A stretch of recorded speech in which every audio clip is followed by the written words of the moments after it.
Hi.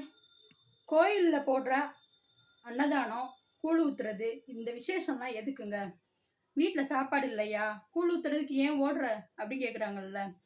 உணவு அப்படிங்கிறது ஒரு பொருள்னா உள்ள இருக்கிற ருசி தான் அதோட உயிர் சக்தி.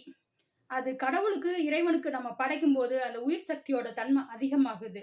அதே நேரம் ஒரு இறந்தவங்களுக்கு நம்மள யாராவது இறந்துட்டாங்க, அவங்களுக்கு ஒரு தவச சாப்பாடு படைக்கும்போது அந்த உயிர் சக்தி ருசியே இருக்காது.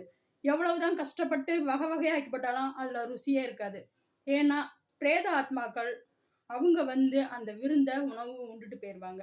அதனால தான் விரத சாப்பாடு கோயில்ல பாருங்க, வெறும் சோறா இருந்தா கூட ரொம்ப ருசியா இருக்கும். விரத சாப்பாடு ரொம்ப ருசியா இருக்கும். கோயில்ல அன்னதானம் போடும்போது ஒரு தடவையாவது மிஸ் பண்ணாம சாப்பிடுங்க. நம்ம உடம்புல அந்த அன்னதான சாப்பாடு சாப்பிடும்போது நம்மளோட உயிர் சக்தி அதிகமாகுது. தவச சாப்பாடு பாருங்களேன், சில சாமி ஆடுறவங்க அத சாப்பிட மாட்டாங்க. ஏன்னா அவங்களோட உயிர் சக்திய அது இழுத்துரும் அப்படின்னு நெனைப்பாங்க. வெறும் சக்கைய சாப்பிட்டு என்ன செய்றது? அதான் உயிர் சக்தி அதிகமான கோயில் சாப்பாடு